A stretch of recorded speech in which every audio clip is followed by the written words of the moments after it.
India TV, आपकी आवाज।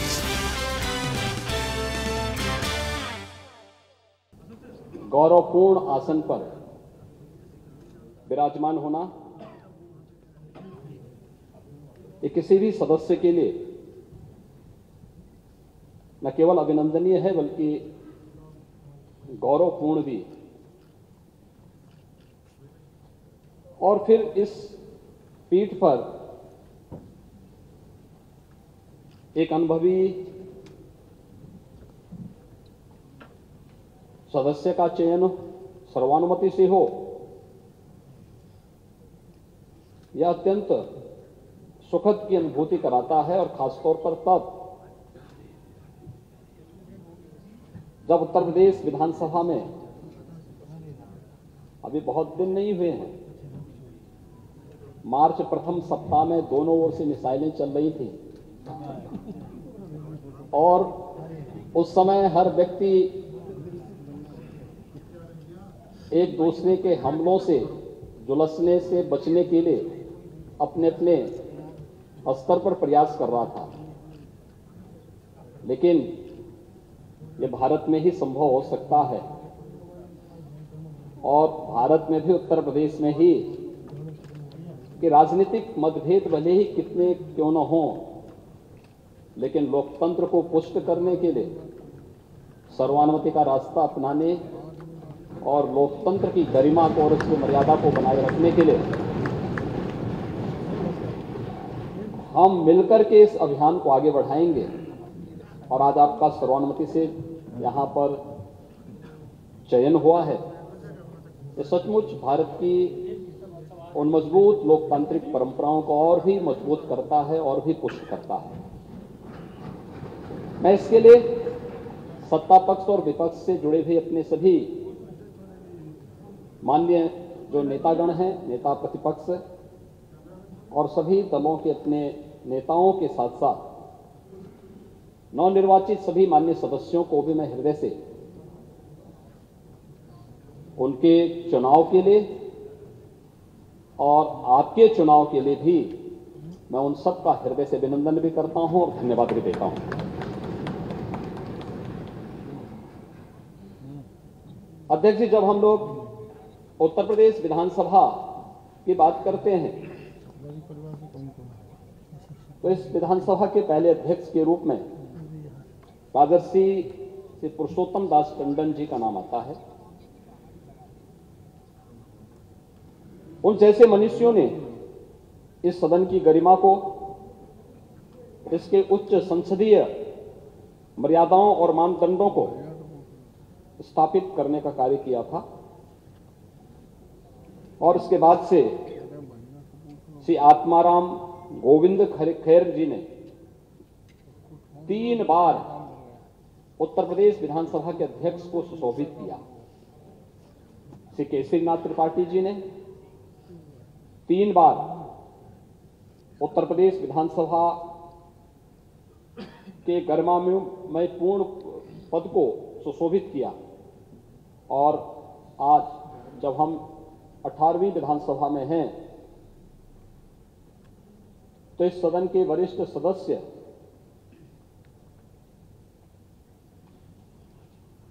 श्री माता प्रसाद पांडे जी ने भी 2 बार विधानसभा अध्यक्ष के पद को सुशोभित किया है। आज भी इस सदन के माननीय सदस्य चुने गए हैं।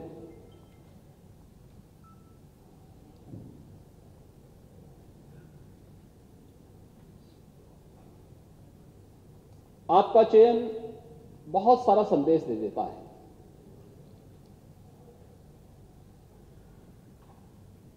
ये संदेश अध्यक्ष पद जैसे गरिमामय पद के लिए तो है ही, हमारी लोकतांत्रिक परंपराओं को पुष्ट और मजबूत करने की दृष्टि से भी महत्वपूर्ण है और उससे भी महत्वपूर्ण कि लोकतंत्र के जो 2 पहिए हैं, एक सत्ता पक्ष है, एक विपक्ष है, दोनों मिलकर के उत्तर प्रदेश की 25 करोड़ जनता के सर्वांगीण विकास के कार्यों को भी एक नई ऊंचाई तक पहुंचा करके नए भारत का नया उत्तर प्रदेश बनाने में अपना योगदान दे सकते हैं। और यह संदेश उत्तर प्रदेश की कोटि कोटि जनमानस के बीच में एक बहुत सकारात्मक संदेश देता है। हमने अभी मार्च प्रथम सप्ताह तक चुनाव के दौरान देखा, एक दूसरे पर आरोप प्रत्यारोप आक्षेप और बयानबाजियों का जो दौर चलता रहा, हर दल अपने अनुसार करता था। लेकिन एक चीज है जो हम देश के अंदर भी देखते हैं, उत्तर प्रदेश के अंदर भी देखते हैं, जनता कभी नकारात्मकता को स्वीकार नहीं करती, कभी नहीं। नकारात्मकता के लिए उसके हृदय में कोई स्थान है ही नहीं। जो सकारात्मक होगा, जो प्रगतिशील होगा, जो लोक कल्याण का कारक होगा, जनता उसी को अंगीकार करती है। जो नकारात्मक होगा, हमारे समाज ने, हमारे देश ने कभी भी नकारात्मकता को कभी भी कोई महत्व नहीं दिया। नकारात्मकता जीवन में कभी प्रगति नहीं कर सकती है। सकारात्मकता से ही हम न केवल प्रगति के मार्ग को आगे बढ़ा सकते हैं, बल्कि सकारात्मकता के भाव से ही लोक कल्याण का मार्ग भी प्रशस्त कर सकते हैं। और आज जब देश की अपेक्षाएं उत्तर प्रदेश जैसे राज्य से हो, हर एक क्षेत्र में हो, दुनिया जब अपने द्वंद्व में उलझी हुई हो, उन स्थितियों में भारत से जो अपेक्षाएं हैं, भारत उस प्रकार की अपेक्षाएं उत्तर प्रदेश से रखता है और उत्तर प्रदेश को उन अपेक्षाओं पर खरा उतरने के लिए अपने आप को तैयार करना है। और लोकतांत्रिक व्यवस्था में जब सत्ता पक्ष और विपक्ष मिलकर के एक साथ मिलकर के इस अभियान का सहभागी बनता है, तो वह एक और एक दो नहीं होता है, बल्कि वह मिलकर के 11 की ताकत बनकर के मजबूती के साथ लोकतंत्र की इस व्यवस्था को न केवल पुष्ट करता है, बल्कि इसे और भी मजबूती के साथ आगे बढ़ाने का कार्य करता है। उन जनाकांक्षाओं की पूर्ति करने का माध्यम बनता है, जिसके लिए आम जनमानस ने हमारी इन सभी जनप्रतिनिधियों पर विश्वास किया है।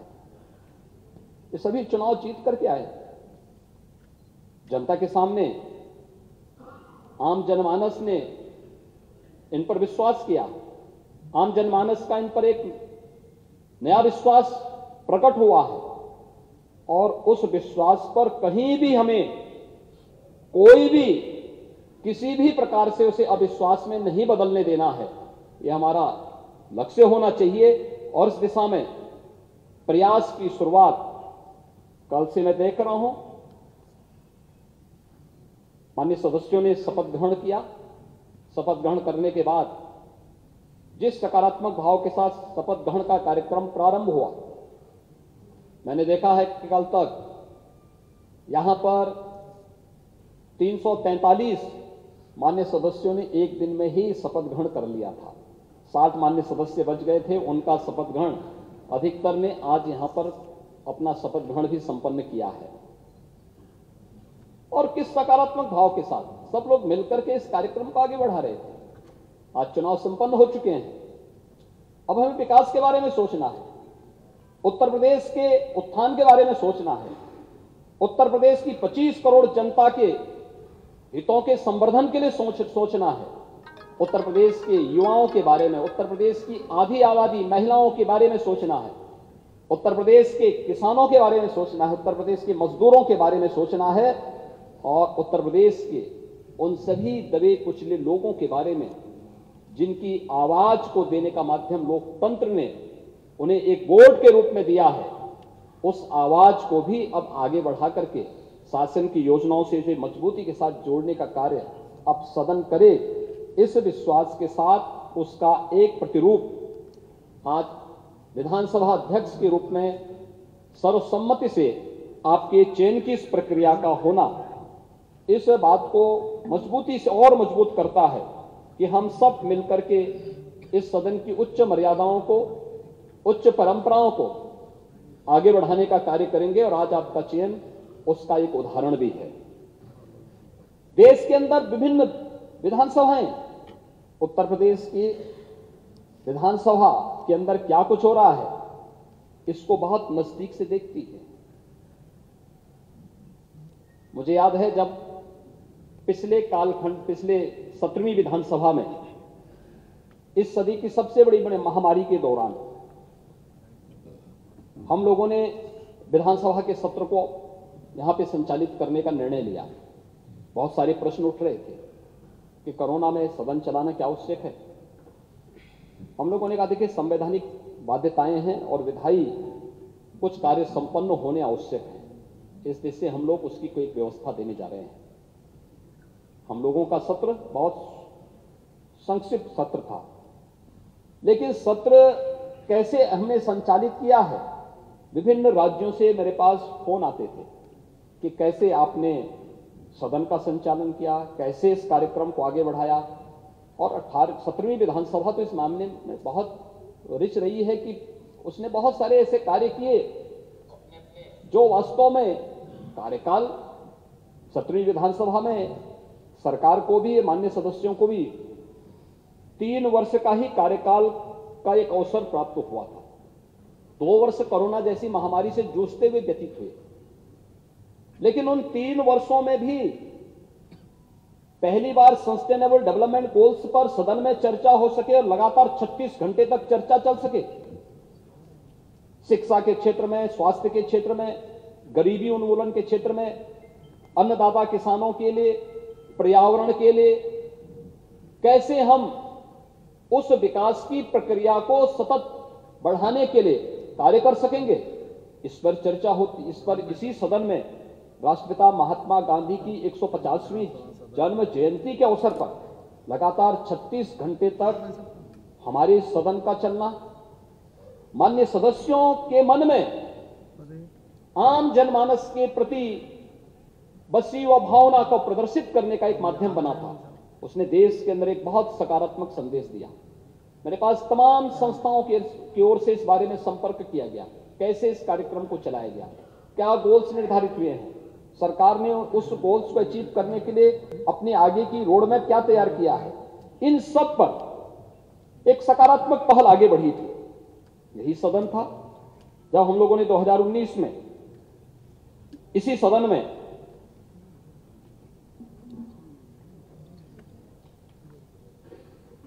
छब्बीस नवंबर 2019 को संविधान को अंगीकार करने के दिवस को, उसकी 70वीं वर्षगांठ पर एक विशेष सत्र का आयोजन संविधान से संबंधित और बाबा साहब भीमराव अंबेडकर के प्रति श्रद्धा और सम्मान का भाव व्यक्त करते हुए इस अवसर पर एक विशेष सत्र हम लोगों ने आयोजित किया था। और तीसरा विशेष सत्र भी आयोजित हुआ था जब 31 दिसंबर 2019 को संविधान के 126वें संशोधन विधेयक के समर्थन के लिए हम लोगों ने एक विशेष सत्र यहां पर आयोजित किया था, जो अनुसूचित जाति जनजाति से संबंधित, उनके हितों से संबंधित एक विशेष सत्र आयोजित किया गया था। 2020 के प्रारंभ में 7वें राष्ट्रमंडल संसदीय संघ भारत परिक्षेत्र का एक ऐतिहासिक सम्मेलन भी यहां पर आयोजित हुआ था। श्री हृदय नारायण दीक्षित जी के मार्गदर्शन में, उनके नेतृत्व में 17वीं विधानसभा ने जिस गरिमामयी तरीके से सत्र के संचालन को उन्होंने अपनी विद्वता से, अपने सार्वजनिक जीवन के अनुभव से आगे बढ़ाने का कार्य किया था, अत्यंत अभिनंदनीय रहा। और उत्तर प्रदेश विधानसभा में जिन बातों पर चर्चा होती थी, जिन मुद्दों को यहां पर उठाया जाता था, उसकी गूंज देश के अंदर विभिन्न राज्यों के साथ ही प्रदेश के अंदर भी गांव और गलियों तक भी सुनने को, देखने को हम सबको मिलते थे कि आज उत्तर प्रदेश विधानसभा में जनता से जुड़े भी इस मुद्दे पर गंभीर चर्चा हुई है। आज उत्तर प्रदेश विधानसभा में इस दिशा में एक नए प्रस्ताव को आगे बढ़ाया है। आज ये अलग अलग मुद्दों पर जनता के बीच में भी ये बातें सुनने को मिलती थी। वह एक बहुत सकारात्मक भाव होता है। मुझे लगता है कि जब जनता अपनी विधायी संस्था को एक विश्वास के रूप में देखती है तो हम मान करके चलें कि लोकतंत्र के प्रति आम जनमानस के विश्वास को प्रकटीकरण करने का सबसे अच्छा माध्यम होता है। और लोकतंत्र के प्रति आम जनमानस का विश्वास लोकतंत्र को सबसे ज्यादा मजबूती दे सकता है और उस मजबूती का आधार हमें इस सदन को बनाना ही होगा। इस दिशा से आज आपका चयन हुआ है। हम सब जानते हैं आप लगातार 8वीं बार उत्तर प्रदेश विधानसभा के सदस्य चुने गए हैं। आपके पास सार्वजनिक जीवन का एक लंबा अनुभव है। कानपुर जैसे औद्योगिक क्षेत्र में मां गंगा के तट पर बसे हुए इस औद्योगिक नगर में जमीन से जुड़े हुए एक आम कार्यकर्ता के रूप में कार्य करते हुए, बूथ स्तर के कार्यकर्ता के रूप में, मंडल अध्यक्ष के रूप में कार्यकर्ता के रूप में, शिक्षा और सेवा के क्षेत्र में कार्य करने वाले संगठनों के पदाधिकारी और एक सामान्य कार्यकर्ता के रूप में कार्य करते हुए आपने एक लंबे समय तक जहां उस फील्ड में काम किया, वहीं 8 बार से कानपुर महानगर से विधायक के रूप में आपका चयन आज इस सदन में होता रहा है। आपने विभिन्न सरकारों में भी अलग अलग मंत्री पद का दायित्वों का निर्वहन किया और कुशलतापूर्वक अपने नेतृत्व क्षमता का, अपनी प्रशासनिक क्षमता का, अपनी आम जनमानस के प्रति अपनी संवेदनाओं को प्रदर्शित भी किया है।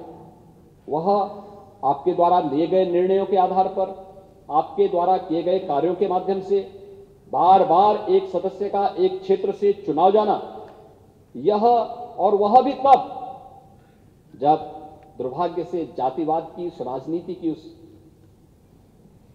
आंधी में एक व्यक्ति जिसकी अपनी कोई जाति न हो, जिसकी अपनी जातीय पहचान न हो, जिसने अपने जन्म के साथ ही पैतृक रूप से महाना शब्द जोड़ करके अपने को ये कहा कि भैया हम तो सेवा करते करते महान हैं, इसलिए हम लोग केवल राष्ट्रवाद, सुशासन, विकास और गरीब कल्याण के इस अभियान के साथ जुड़ करके अपने इस कार्यक्रम को आगे बढ़ाएंगे और लगातार जनता का एक विश्वास अर्जित करना। एक चुनाव हो सकता है, 2 चुनाव हो सकते हैं, तीसरा भी चल सकता है, लेकिन बार बार चुना जाना, अच्छे वोटों से चुना जाना, हर बार मत का प्रतिशत बढ़ जाना, एक बहुत सकारात्मक संदेश है। और पिछली सरकार में मुझे उस सरकार को भी नेतृत्व देने का सौभाग्य प्राप्त हुआ था। उस सरकार में औद्योगिक विकास मंत्री के रूप में जो कार्य किया, उत्तर प्रदेश के इतिहास में पहली बार उत्तर प्रदेश के अंदर 3,60,000 करोड़ रुपए से अधिक की निवेश के प्रस्ताव को जमीनी धरातल पर उतारने का कार्य करना था। लाखों नौजवानों को नौकरी और रोजगार के साथ जोड़ने, उनके जीवन को उज्जवल भविष्य की ओर अग्रसर करने में जो योगदान दिया गया, कानपुर के विकास के साथ साथ उत्तर प्रदेश के समग्र विकास के लिए जो सकारात्मक भूमिका आपकी थी, डिफेंस कॉरिडोर आदरणीय प्रधानमंत्री जी की मंशा के अनुरूप उत्तर प्रदेश के अंदर स्थापित हो और इसके लिए 6 नोड पर कार्य तेजी से हो। उत्तर प्रदेश के अंदर एक्सप्रेस वे का एक संजाल बिछे और उत्तर प्रदेश अपने इंफ्रास्ट्रक्चर के लिए देश के अंदर एक नई पहचान के साथ उभरे। ये भी उत्तर प्रदेश ने औद्योगिक विकास मंत्री के रूप में जब आपने इस पद को सुशोभित किया, ये सभी कार्य उत्तर प्रदेश की जनमानस ने होते हुए देखे हैं। और स्वाभाविक रूप से आपने मेरी टीम के एक महत्वपूर्ण स्तंभ के रूप में कार्य करते हुए इन कार्यक्रमों को आगे बढ़ाने का कार्य किया। आज आप उत्तर प्रदेश विधानसभा के अध्यक्ष के रूप में आपका यहां पर सर्वसम्मति से चयन हुआ है। मैं इसके लिए आपको हृदय से अभिनंदन करता हूं, आपको हृदय से बधाई देता हूं और अपनी शुभकामनाएं ही देता हूं। आपका चयन ऐसे समय में हुआ है जब यह देश आजादी का अमृत महोत्सव मना रहा है। ये आजादी का अमृत काल है।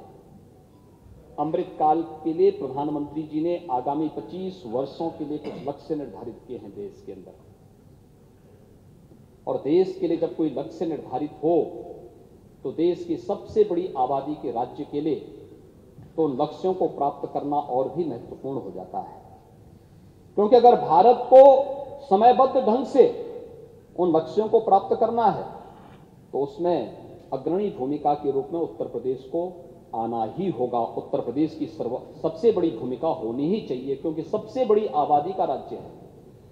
25 करोड़ की आबादी देश के अंदर, अन्य किसी भी राज्य को हम देखेंगे तो उसकी आबादी उत्तर प्रदेश की आधी से कम ही है।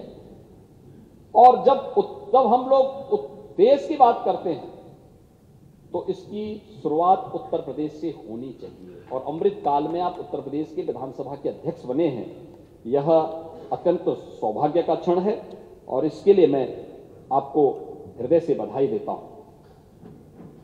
महोदय, मैं विश्वास व्यक्त करता हूं कि आपके नेतृत्व में उत्तर प्रदेश की हमारी ये 18वीं विधानसभा एक सुनिश्चित लक्ष्य को प्राप्त करने में सफल होगी। हम निरंतर उत्तर प्रदेश के विकास को आगे बढ़ाने में सफल होंगे। मैं अपने सभी नवनिर्वाचित माननीय सदस्यों को भी हृदय से उनके चयन के लिए, उनके निर्वाचन के लिए और उनके द्वारा शपथ ग्रहण किए जाने के लिए भी मैं हृदय से उनका अभिनंदन करता हूं, उन्हें बधाई देता हूं। 5 वर्ष का उनका जो कार्यकाल है, ये जन अपेक्षाओं पर खरा उतरने का एक उन्हें माध्यम मिला है। अगर शासन की योजनाओं को समयबद्ध ढंग से वे आम जनमानस तक पहुंचाने में सफल होंगे तो आपकी तरह वे भी बार बार चुने जाएंगे और इन्हीं में से कोई सदस्य एक दिन उस पद को सुशोभित करके फिर से अध्यक्ष पद को आगे बढ़ाने का कार्य करेगा। ये जानने का, सीखने का, क्योंकि सदन की परंपराएं तो हम लोग परंपरागत रूप से आगे बढ़ाते हैं। जो कुछ भी हम सीखते हैं, जानते हैं, संसदीय कार्यों के माध्यम से जो कुछ भी अनुभव हमारे सामने आता है, वही परंपराएं आगे बढ़ती हैं और सदन की परंपराएं इसी रूप में आगे बढ़ती रहेंगी। एक बार फिर से मैं आपको इस पद पर चयन के लिए हृदय से, अपनी ओर से, पूरे सदन की ओर से, पार्टी की ओर से हृदय से बधाई देता हूं, आपका अभिनंदन करता हूं और विश्वास व्यक्त करता हूं कि उत्तर प्रदेश विधानसभा अध्यक्ष के रूप में आप उत्तर प्रदेश के सदन की मर्यादा को, इसकी परंपरा को एक नई गरिमापूर्ण तरीके से आगे बढ़ाने का कार्य करेंगे और उत्तर प्रदेश विधानसभा 17वीं विधानसभा की तर्ज पर, यद्यपि तो विगत 2 वर्षों से हम लोग कोरोना जैसी महामारी से के प्रबंधन में ज्यादा समय हमें खर्च करना पड़ा, ज्यादा समय लगाना पड़ा, एक जगह एकजुट होकर के ज्यादा जमावड़ा नहीं होना है, यह जो भी प्रोटोकॉल थे उसका पालन करते हुए हम लोग अगले 2 वर्ष में कोई कार्य इस प्रकार से आगे नहीं बढ़ा पाए। लेकिन समय समय पर राज्य के हित के लिए, 25 करोड़ जनता के हित के लिए और देश और दुनिया से जुड़ी हुई उन महत्वपूर्ण मुद्दों को लेकर के चर्चा परिचर्चा का एक माध्यम हमारा ये सदन बनेगा। इस विश्वास के साथ मैं एक बार फिर से आपके प्रति हृदय से बधाई देता हूं, आपकी उज्जवलमय भविष्य की कामना करता हूं और विश्वास व्यक्त करता हूं कि आपके नेतृत्व में यह सदन अपनी उच्च परंपराओं को आगे बढ़ाने का कार्य करेगा। आपके प्रति मेरी पूरे सदन की मंगलमय शुभकामनाएं हैं। धन्यवाद। जय हिंद।